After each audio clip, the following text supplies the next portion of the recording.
Oi pessoal, então vamos dar início a mais um episódio do nosso Desmistificando o Espiritismo e continuar a nossa viagem pelo Livro dos Espíritos.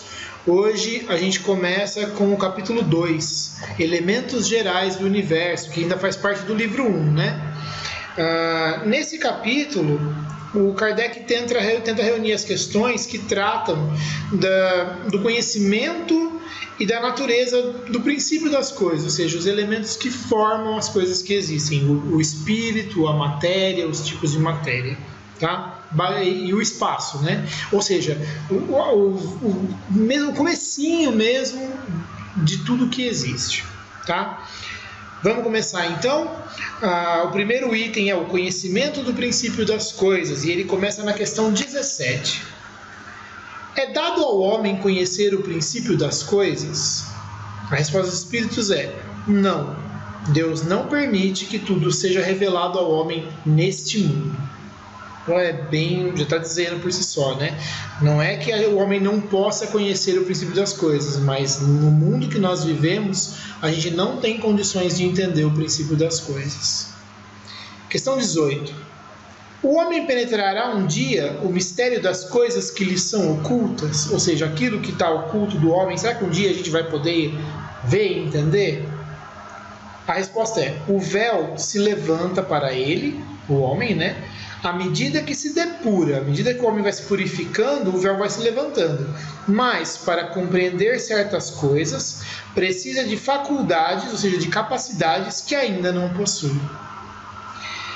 E a questão 19 continua ainda insistindo nesse tema, né? Não pode o homem, pelas investigações científicas, penetrar alguns dos segredos da natureza? E a resposta dos espíritos é: a ciência lhe foi dada para o seu adiantamento em todas as coisas, mas ele não pode ultrapassar os limites fixados por Deus. Então parece bem claro, né? Olha, o homem não vai conhecer tudo nesse mundo. Quanto mais ele se purificar, melhor ele vai entender as coisas, e é possível ele avançar um pouco, sim, mas tem um limite que Deus pôs, que não é agora que vocês vão poder passar. É isso que eles falam. E o Kardec comenta, né? Quanto mais é concedido ao homem penetrar nesses mistérios, maior será a sua admiração pelo poder e pela sabedoria do Criador. Mas, seja por orgulho, seja por fraqueza, a sua própria inteligência o faz, muitas vezes, de alvo da ilusão. Ele amontoa sistemas, ele cria sistemas e mais sistemas, e cada dia que passa, ele mostra quantos erros ele tomou por verdades, e quantas verdades recusou, repeliu como erros. São outras tantas decepções para o seu orgulho. Ou seja, Deus permite que a gente continue tentando entender, e conforme a gente vai evoluindo e vai entendendo os nossos erros, isso serve de uma lição de humildade para a gente também, né? Bom, e a questão 20 fecha esse tópico com o seguinte questionamento: fora das investigações científicas, pode o homem receber comunicações de ordem mais elevada ou seja, a respeito do que lhe escapa aos testemunhos dos sentidos? Quer dizer, é possível os espíritos virem dizer para o homem coisas mais elevadas daquilo que ele não consegue perceber? E aí os espíritos dizem sim. Se o julgar útil, Deus pode revelar aquilo que a ciência não consegue explicar. E aí o Kardec completa: é por meio dessas comunicações que o homem adquire, dentro de certos limites, o conhecimento do seu passado e do seu destino futuro. E é interessante ver, né, que fica muito claro que os espíritos falam: olha, não dá para vocês saberem tudo aí, a gente não vai falar tudo, embora a gente é possível falar tudo, mas vocês não vão entender tudo. Então, vocês podem investigar o que vocês conseguirem. Quanto melhor vocês estiverem, quanto mais puros vocês conseguirem se tornar, melhor vocês vão entender essas coisas, né? Sem alguns limites vocês não vão ultrapassar, porque Deus não permite. E quando Deus acha que é necessário que vocês saibam uma coisa que não dá para entender aí, então Ele permite que a gente venha e traga. É bem claro, né? A gente segue então agora no item Espírito e Matéria. Questão 21. A matéria existe de toda a eternidade, como Deus, ou foi criada por Ele em certo momento? E os Espíritos dizem: só Deus o sabe. Entretanto, há uma coisa que a razão deve indicar a vocês. É que Deus, modelo de amor e caridade, nunca esteve inativo. Ou seja, Deus nunca esteve parado. Por mais distante que vocês consigam imaginar o início de sua ação, vocês conseguem conceber um segundo que seja Deus na ociosidade? Eles respondem. Questão 22. Define-se geralmente a matéria como aquilo que tem extensão, que pode impressionar os nossos sentidos, que é impenetrável, duro, né? Essas definições são exatas? A resposta dos espíritos: do ponto de vista de vocês, são exatas, porque vocês falam apenas daquilo que vocês conhecem. Mas a matéria existe em estados que são desconhecidos para vocês. Pode ser, por exemplo, tão etérea e sutil que nenhuma impressão, nenhuma sensação cause nos seus sentidos. Contudo, é sempre matéria, embora para vocês não seja. Questão 22A, porque é uma complementação dessa pergunta. Quando eu falar 22A, 23A, é porque eu estou falando uma complementação da pergunta que o Kardec fez como réplica àquela questão. Que definição vocês podem dar de matéria? Ele pergunta para os espíritos. A resposta é: a matéria é o laço que prende o espírito. É o instrumento de que o espírito se serve e sobre o qual, ao mesmo tempo, exerce a sua ação. E aí o Kardec completa: desse ponto de vista, pode-se dizer que a matéria é o agente, o intermediário, com o auxílio do qual e sobre o qual atua o espírito. Ou seja, ele fala assim: olha, então, se a matéria não é bem isso que a gente pensa, como é que vocês definiriam? Eles falam: olha, a matéria é o que prende,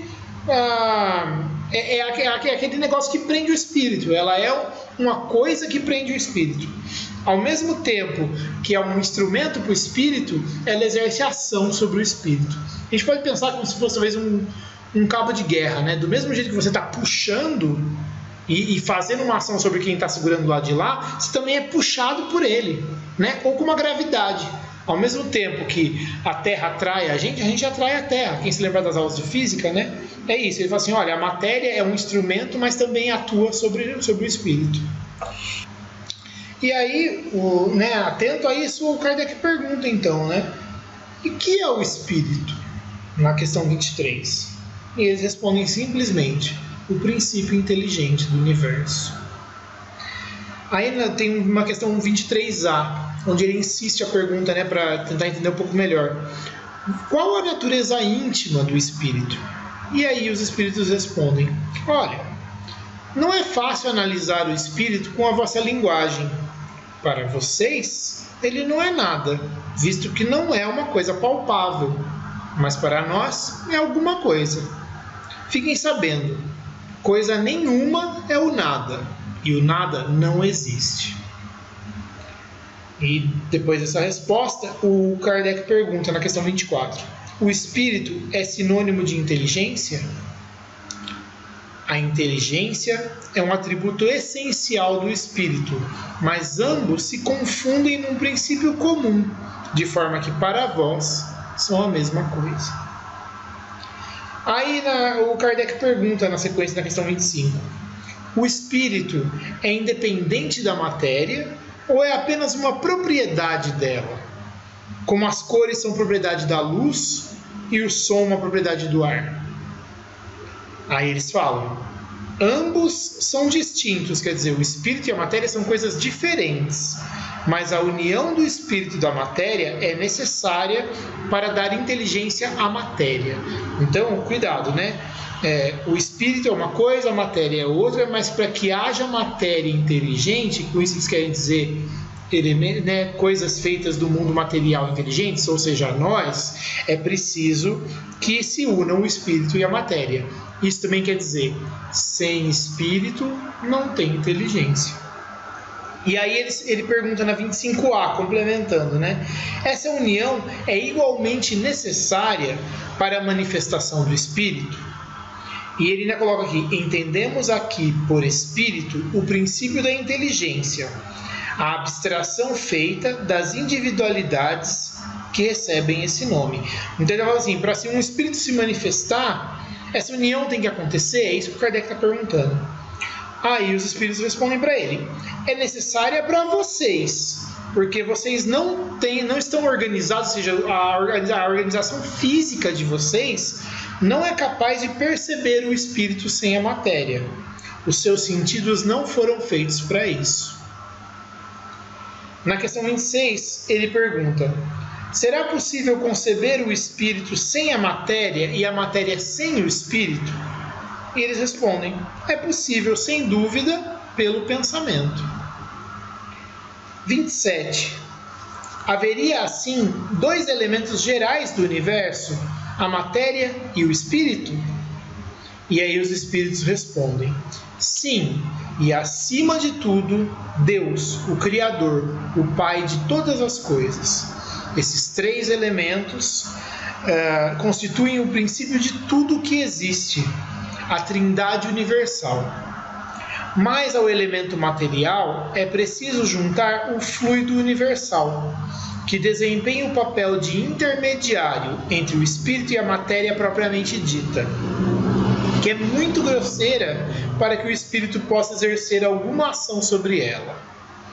Embora, sob certo ponto de vista, se possa classificar o fluido universal como sendo material, ele se distingue desse por propriedades especiais. Se fosse realmente matéria, não haveria razão para que o espírito também não fosse. Está colocado entre o espírito e a matéria. É fluido como a matéria é matéria. E suscetível, ou seja, ele sofre, pelas inúmeras combinações com a matéria e sob a ação do espírito, a capacidade de produzir a infinita variedade das coisas de que não conheceis, a não ser uma ínfima parte. Esse fluido universal, ou primitivo, ou elementar, ele dá vários nomes, sendo o agente de que o espírito se utiliza, é o princípio sem o qual a matéria estaria em perpétuo estado, ou seja, em eterno estado de divisão, e jamais iria adquirir as propriedades que a gravidade lhe dá. E é interessante quando eles falam isso, Porque o que eles estão dizendo é, olha, então tem o espírito, a matéria e tem Deus acima de tudo. Mas vocês têm que entender também que, além disso, além da matéria, tem também um outro elemento que é material, mas que ele é diferente, ele é mais sutil, que é o tal do fluido universal. Ele fala, esse fluido universal, ele é que o espírito consegue interagir com ele, e ele permite que o espírito possa interagir com a matéria. Então o espírito usa esse fluido para poder interagir com a matéria. Ele fala, e se não houvesse esse fluido, a matéria estaria sempre desagregada, sempre separada, sempre espalhada. A matéria nunca se reuniria no universo e não teria as propriedades da gravidade. Então eles dizem, de alguma forma, eles não entram em detalhes físicos das teorias que a gente conhece hoje, mas dão a entender que o que faz com que a gravidade exista, com que existam os fenômenos de gravidade, de alguma forma está ligado com a existência desse fluido universal. E aí o Kardec ele continua a questão, ele faz uma 27A, ele fala, seria esse fluido o que designamos pelo nome de eletricidade? Lembrando, como eu já comentei, a eletricidade era uma coisa meio nova naquela época, então havia muito interesse, muita tentativa de entender. Aí os espíritos respondem, dissemos que ele é suscetível, ou seja, sujeito, de inúmeras combinações, quer dizer, o fluido pode assumir muitas combinações. O que vocês chamam de fluido elétrico, fluido magnético, como eu já expliquei lá atrás, de eletricidade, de magnetismo, de corrente elétrica, de campo magnético, são modificações do fluido universal, que não é, propriamente falando, nada que não seja uma matéria mais perfeita, mais sutil e que se pode considerar independente. Então olha só, ele fala, olha, eletricidade, o campo elétrico, o campo magnético, na verdade são variações desse fluido universal, que é basicamente uma matéria mais sutil, mais perfeita, ele fala, no sentido de que é mais próxima do espírito e que você pode considerá-la como independente da matéria em si. Questão 28. já que o próprio espírito é alguma coisa, não é nada, né? Não seria mais exato e menos sujeito a confusões designar esses dois elementos gerais pelas expressões matéria inerte e matéria inteligente? Ele fala assim, bom, já que vocês estão falando que o espírito é feito de alguma coisa, então eu não posso falar que isso aí é uma matéria inteligente e que a outra matéria é uma matéria inerte, uma matéria que não reage com nada? Os espíritos falam, olha, as palavras pouco nos importam. Cabe a vocês formular uma linguagem de forma que vocês se entendam. As controvérsias de vocês, ou seja, as confusões de vocês, elas vêm quase sempre de vocês não se entenderem sobre as palavras, uma vez que a linguagem de vocês é incompleta para expressar as coisas que não ferem os vossos sentidos, ou seja, aquilo que vocês não conseguem perceber com os sentidos, vocês não sabem descrever direito, e aí vocês se confundem todos. É isso que eles dizem. E aí o Kardec comenta: um fato patente, ou seja, um fato importante, né, visível, domina todas as hipóteses. Vemos matéria que não é inteligente e vemos um princípio inteligente que não depende da matéria. A origem e a conexão dessas duas coisas nos são desconhecidas. Quer elas tenham ou não uma fonte comum e os necessários pontos de contato, quer a inteligência tenha existência própria, ou seja, uma propriedade ou um efeito, um efeito, quer seja mesmo, segundo a opinião de alguns, uma emanação da divindade, ignoramos, ou seja, a gente não sabe exatamente o que são essas coisas. Elas se revelam para nós como coisas distintas, motivo pelo qual nós admitimos que formam os dois princípios que constituem o universo. Vemos acima de tudo isso uma inteligência que domina todas as outras, que as governa e que se distingue, ou seja, que é diferente delas por atributos especiais. É a essa inteligência suprema que chamamos Deus. Bom, então essa sessão deixa para a gente mais claro, né, como é que fica estruturado o universo, né, em termos dos seus constituintes, daquilo que constitui eles, que seriam Deus, o Criador, os espíritos e a matéria. E os espíritos falam que existe a matéria grosseira, que a gente conhece, e uma matéria mais sutil, que eles chamam de fluido universal. E aí, na próxima sessão, continua se falando disso. Propriedades da matéria. Questão 29. A ponderabilidade é um atributo essencial da matéria? O que é ponderabilidade? É o peso. O material tem peso? Quer dizer, a matéria precisa ter peso? Precisa ter a capacidade de você sentir o peso dela? Né? Aí eles explicam, os espíritos. Da matéria, como vocês entendem, sim, mas não da matéria considerada fluido universal. A matéria etérea e sutil que forma esse fluido é imponderável, quer dizer, não tem peso para vocês, mas nem por isso deixa de ser o princípio da sua matéria, da vossa matéria pesada.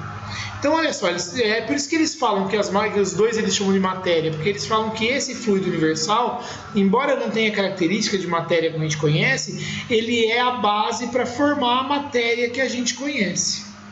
E aí o Kardec até comenta, ele fala, olha, a gravidade é uma propriedade relativa. Ele fala, fora da esfera de atração dos mundos, não há peso, do mesmo modo que não há alto nem baixo. Ele fala, olha, o fato de o negócio não ter peso, né? Não poder sentir o peso dela, não quer dizer que não é matéria, porque se estiver lá no espaço, longe de um planeta, longe de uma estrela, longe de um corpo que tem a gravidade para atrair ele não tem peso nenhum, né? Questão 30. A matéria é formada de um só ou de vários elementos? Aí eles explicam, de um só elemento primitivo. Os corpos que vocês consideram simples não são verdadeiros elementos, mas transformações da matéria primitiva. Lembrando que essas perguntas foram respondidas lá no meio do século XIX, né? E que hoje a ciência consegue já entender, né, os átomos como estruturas que têm muitas partes. Nessa época aqui, eles falavam de eletricidade, mas eles não entendiam com clareza a ideia de elétron, próton, nêutron, né, as partes do átomo.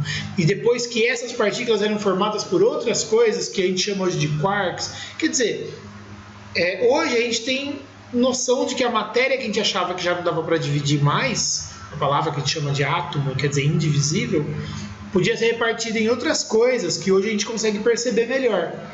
Então, isso faz a gente pensar que talvez, de fato, um dia a ciência mostre para a gente que todos esses elementos que formam os átomos talvez venham de uma única partícula, ou de um único tipo de partícula, que é o que eles dão a entender, que é o tal do fluido universal, né? E aí a pergunta na questão 31, de onde vêm as diferentes propriedades da matéria? Faz sentido, né? Ele fala assim, vocês estão falando que toda a matéria é feita de uma coisa só, por que as propriedades são diferentes? E a resposta é, das modificações que as moléculas elementares sofrem por efeito de sua união, e em certas circunstâncias. E é interessante que, se a gente também pensar assim na ciência que a gente conhece hoje, a gente não precisa ir muito longe, né? A água é feita de uma molécula só, mas a água sólida, a água líquida e a água gasosa têm propriedades diferentes e só muda a forma como ela está arranjada de acordo com a temperatura, com a energia que ela tem de movimento, né? Questão 32. De acordo com isso, os sabores, os odores, as cores, o som, as qualidades venenosas ou salutares, né, curativas, saudáveis, né, dos corpos não passariam de modificações de uma única e mesma substância primitiva? E os espíritos dizem sim, certamente. E que só existem pela disposição dos órgãos destinados a percebê-los, ou seja, pelo arranjo dos órgãos que percebem essas sensações. E aí é evidente, né? Porque eu só percebo o sabor que algo tem pela forma como a língua está estruturada. Tem receptores para perceber moléculas que provocam sabor de amargo, de doce e assim por diante. As cores que eu percebo, o olho está estruturado para perceber cores que vêm da luz que está atingindo um material ou outro, da forma como a luz interage com eles, né? E assim por diante. E aí o Kardec faz um comentário, né? Esse princípio é demonstrado pelo fato de nem todos perceberem as qualidades dos corpos da mesma maneira. Um acha uma coisa agradável ao gosto, enquanto o outro acha ruim. Uns veem azul, o que outros veem vermelho. O que para uns é veneno, para outros é inofensivo ou salutar. E fica bem claro, né? Questão 33. A mesma matéria elementar é suscetível de passar por todas as modificações e adquirir todas as propriedades? Quer dizer, é a mesma matéria que é capaz de se transformar em qualquer coisa, de fazer tudo isso? Eles falam sim, e é isso que deve entender quando dizemos que tudo está em tudo. Aí o Kardec faz um comentário depois disso, né? Ele fala, olha, o oxigênio, o hidrogênio, o azoto é o nitrogênio, né? O carbono e todos os corpos que consideramos simples não passam de modificações de uma substância primitiva. Na impossibilidade que ainda nos achamos, né, de remontar, ou seja, de voltar, a não ser pelo pensamento, a essa matéria primitiva, esses corpos são para nós verdadeiros elementos e podemos, sem maiores consequências, considerá-los como tais até nova ordem. Ele já antevia que em algum momento a ciência ia conseguir mostrar que tinha formas mais fundamentais de estruturar a matéria e que formavam as diferentes propriedades.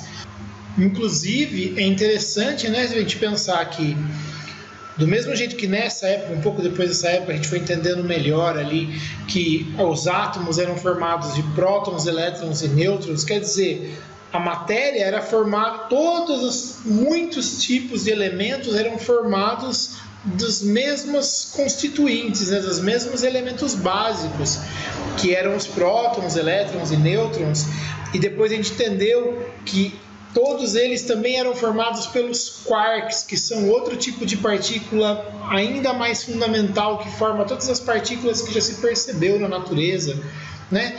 E que o mero arranjo dessas partículas dá para elas as propriedades todas. Mas a gente não precisa nem falar desses quarks, porque a gente não está interessado em discutir isso. Mas só pensar que pela quantidade de prótons, elétrons e nêutrons e pela forma como eles se arranjam, a gente tem átomos diferentes.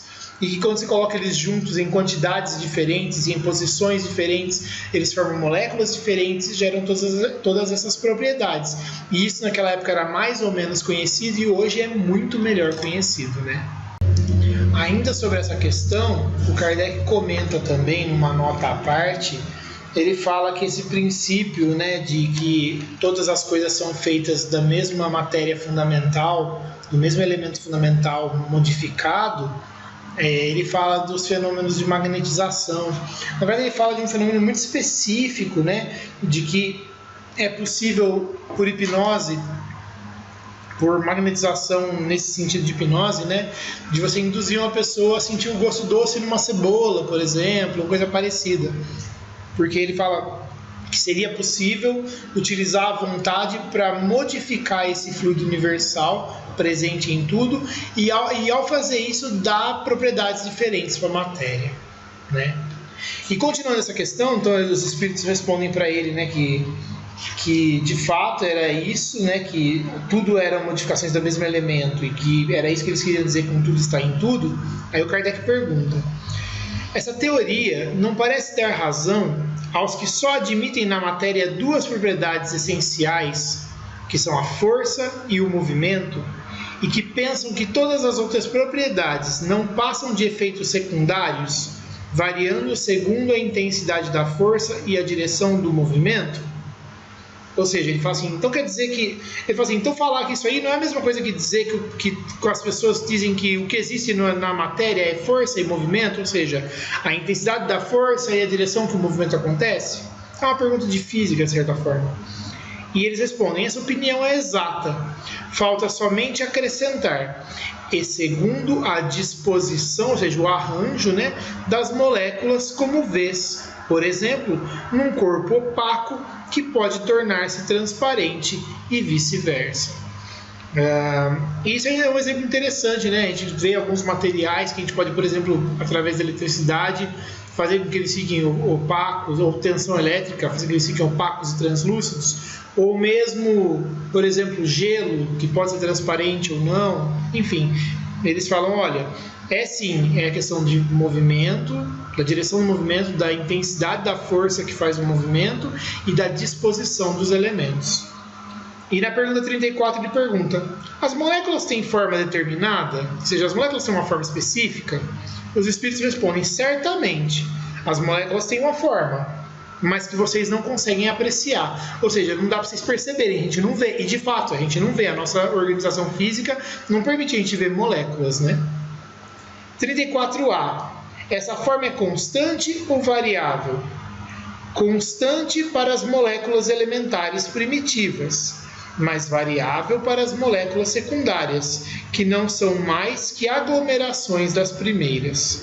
Porque o que chamais de molécula ainda está longe da molécula elementar. Eu acho que diante daquilo que a gente já conversou aqui, isso parece que fica claro, né? Ele fala, olha, as estruturas mais simples têm uma forma constante. As mais complexas podem mudar um pouco de acordo com o tanto de elementos que está ali junto. E aí vem as duas questões que fecham esse capítulo, que dizem respeito ao espaço universal. Questão 35. O espaço universal é infinito ou limitado? E os espíritos respondem, infinito. Suponha um limite para ele. O que haveria além? Isso te confunde a razão. Isso confunde a sua razão. Eu sei bem disso. No entanto, a razão te diz que não pode ser de outro modo. O mesmo se dá com o infinito em todas as coisas. Não é na vossa pequena esfera que podereis compreendê-lo. E aí o Kardec completa.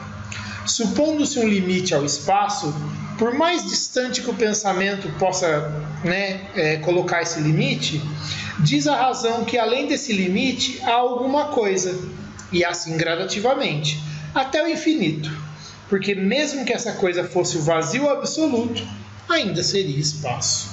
Né? Então, o Espírito deixa claro, ele fala, olha, eu sei que é confuso para vocês, mas não é nessa condição de existência que vocês vão entender direito essa questão do infinito. Vocês não têm como entender isso agora. E a pergunta 36, onde o Kardec pergunta, o vácuo absoluto existe em alguma parte do espaço universal? Aí os espíritos respondem o que eles já tinham dito antes, né? Não, nada é vácuo. O que te parece vazio está ocupado por uma matéria que escapa aos teus sentidos e aos teus instrumentos. E com isso, a gente encerra o capítulo 2, né? E assim, a gente encerra essa descrição dos elementos que compõem a estrutura de tudo que existe, né? Próximo episódio, a gente vai começar o capítulo 3, que se chama Criação, e que fala da formação dos mundos, dos seres vivos, ou seja, da constituição da criação de Deus. Muito obrigado e até já.